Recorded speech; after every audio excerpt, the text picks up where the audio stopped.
Në një takim të zhvilluar në qytetin e Durrësit me ekspert dhe përfaqësues të departamenteve të Partisë Demokratike, kryetari i Partisë Demokratike Sali Berisha ka hedhur akuza të forta ndaj qeverisë lidhur me projektin për transformimin e portit të Durrësit, duke e cilësuar atë si aferën më të madhe në Europë. Çështja që ne shtrojmë sot është për momentin afera më e madhe korruptive që Europa ka në tryezë, ka në Tolin.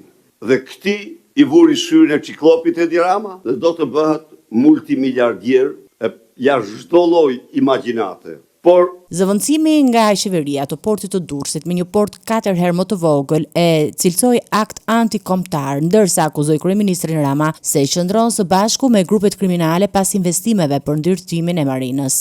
Por zëvendësimi i portit Durrësit me një port në Porto Romano 4 herë më të vogël në sipërfaqe dhe kapacitete sa porti i Durrësit, 8 herë më të vogël se Selaniku, 44 herë më të vogël se Pireu, ky është një akt absolutisht funë krye, antikombëtar. Berisha kritikoi ashpër edhe mënyrën se si është trajtuar porti i peshkimit, duke pretenduar se ndërhyrjet e qeverisë kanë dëmtuar funksionin ekonomik të tij dhe interesat e komunitetit lokal që mbështeten tek ky sektor. Porti i peshkimit u ndërtua me paratë e bankës botërore, por pavarësisht se u ndërtua, atë e morën 2 trafikantë të damkosur ndërkombëtar, një Naim Bey mos gabohem dhe ky Luca, Gjergji Luca. Lideri demokrat e lidhi këtë çështje edhe me procesin e integrimit evropian të Shqipërisë, duke deklaruar se korrupsioni dhe keq menaxhimi i projektit strategjik janë ndër 2 arsyet kryesore pse vendi sipas tij ka humbur ritmin drejt bashkimit evropian. U desh një ndërhyrje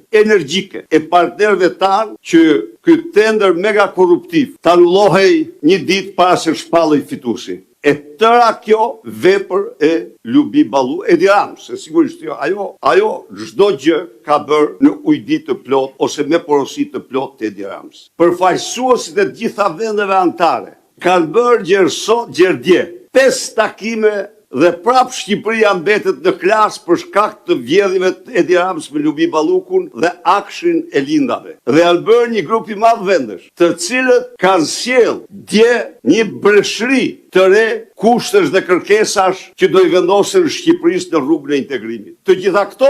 Në përfundim të takimit, Berisha përsëriti qëndrimin e opozitës se porti i Durrësit është një pasuri kombëtare që nuk duhet të nënshtrohet sipas të interesave klienteliste dhe projekteve që dëmtojnë ekonominë dhe sigurinë strategjike të vendit.